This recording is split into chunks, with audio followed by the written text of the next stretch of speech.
Luis lives in Brazil, and for the last 20 years, he's been homeless. He's lived out on the street. But he hasn't been alone. 6 dogs have decided to live with him, and he's taken them in, and he's taken care of them the best that he can. A couple of months ago, Luis suffered a stroke. And somebody who was passing by, driving or walking, I don't know, they saw him laying on the pavement, and they called an ambulance. And when the ambulance came in, they loaded Luis up into the ambulance, and they sped away toward the hospital.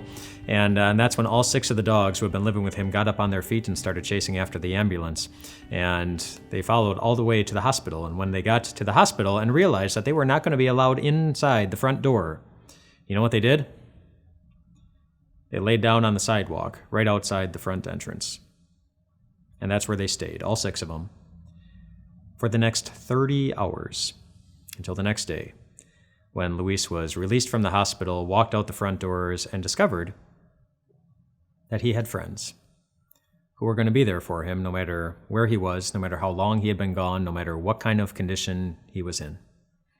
In other words, he found that he was loved. How many people in this world walk around, and by the way that they live their life, it seems like they've never seen such a thing? Or how many others walk around in this world afraid that they will never find the same thing?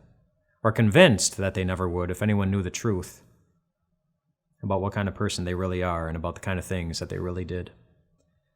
How many people live each day with hearts feeling cold and alone, as if there is no cross on which God is always waiting with his love, even when they took advantage of his kindness?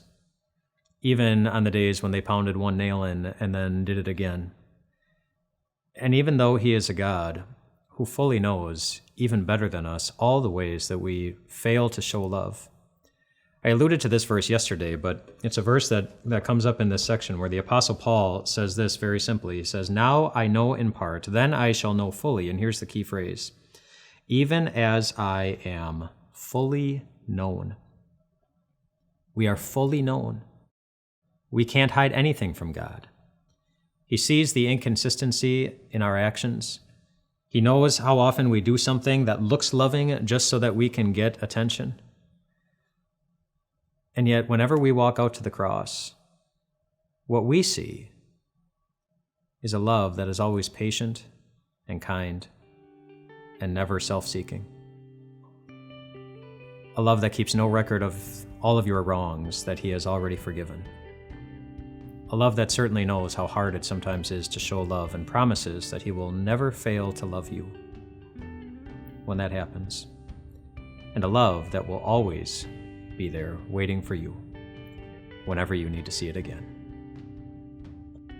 Thanks for letting me spend time with you this week talking about God's great love for us and how we can express that love to one another. Today we talked about just something really, really key. The fact that we are fully known by God. He knows everything. And also at the same time fully loved. When somebody sees the first one, they are fully known by God without seeing the second one. What results is a really heavy weight on their heart. And if there's someone in your life that you know is carrying that heavy weight of knowing that God sees everything in their life, things that they're ashamed of, things that they don't want anyone to know, maybe think about sharing these videos with them, or just reach out to them and let them know that they are fully loved by God and also by you. Point them to the cross. Let them see what love really is. Look forward to seeing you again.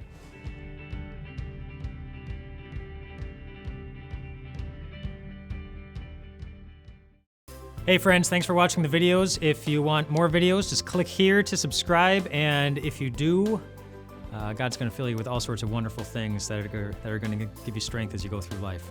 We'll see you later.